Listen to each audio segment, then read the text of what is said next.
So my name is Cameron Highland, and today my informational speech is going to be on Mason PUD3's power system. As once quoted in a Spider-Man movie, with great power comes great responsibility. I really wanted to speak on Mason PUD3's power system because I've been an employee there, a student, for 2 years, and my biological father is a lineman at a neighboring PUD, and I've always been super curious as to what exactly linemen do. But more importantly, how do places like PUD supply power throughout counties and throughout cities and throughout states?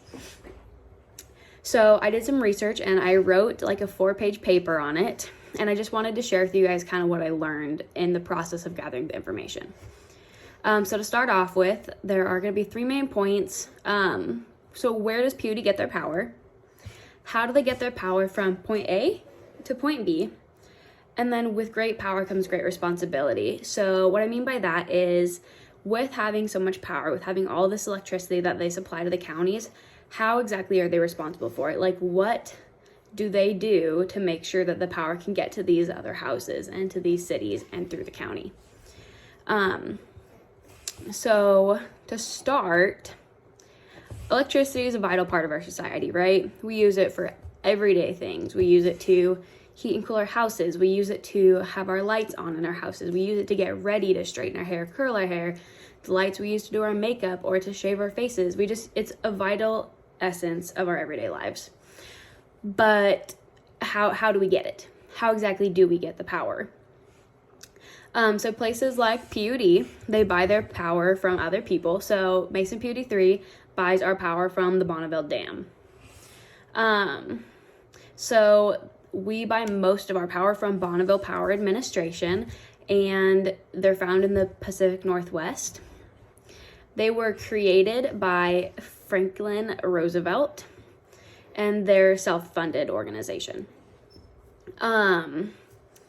He spoke about it in 1932 about how the next hydropower project was going to be the Great Bonneville Dam on the Columbia River. And they started to build the Grand Coulee Dam and also the Bonneville Dam in around the 1930s and the 40s. So President FDR really wanted to push for hydropower, and he wanted to do it on the Columbia River because it's such a large river.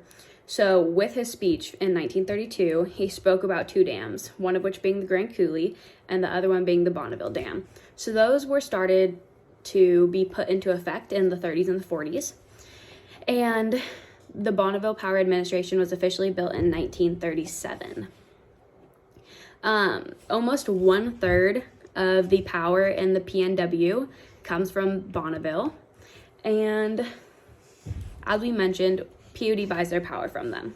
So how that works is PUD will buy the power, and then the power will then be sent to one of PUD's 12 substations. And at the substations, the power will be knocked down in voltage.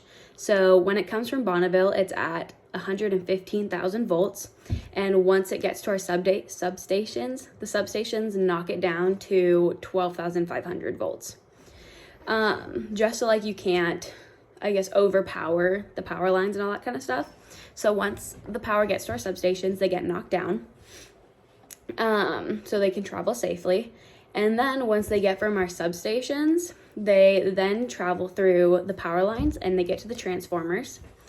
Once they get to the transformers, they're knocked down again to about 240 to 120 household voltages.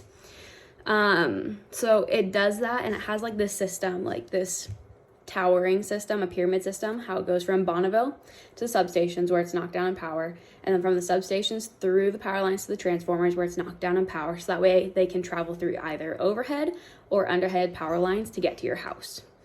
Because if it were to stay at the same voltage that it came from Bonneville, it would be super dangerous to travel through the power lines because it's just too high of a voltage. So that's why we have the different systems from the substations and the transformers to knock it down so it's at a safe voltage to power your house.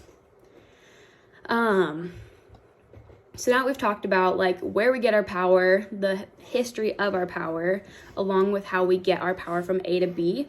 Let's talk about the responsibility that PUD has. So PUD has over 34,000 customers. We power all of Mason County. and that's over 34,000 houses that we have to power. So that's a huge responsibility in itself, because that's 34,000 houses, 34,000 families that run off of our power. So if something were to go wrong, or if we weren't to maintain it, then that would mess up other people's lives. So we have to be super, super careful. So with all that power, we have great responsibility. We have our operations crews, we have our linemen that maintain the power lines and the transformers, and we also have our tree crews that keep the trees off of the power lines. So that's just how we maintain our power. For demographics, we have 707 overhead lines and a little over 1,000 underground primary lines. This is our huge range of 600 square miles of people that we service, and that's why PUD's goal is always providing safe, reliable, economical service. So, thank you for listening, and I hope you learned something.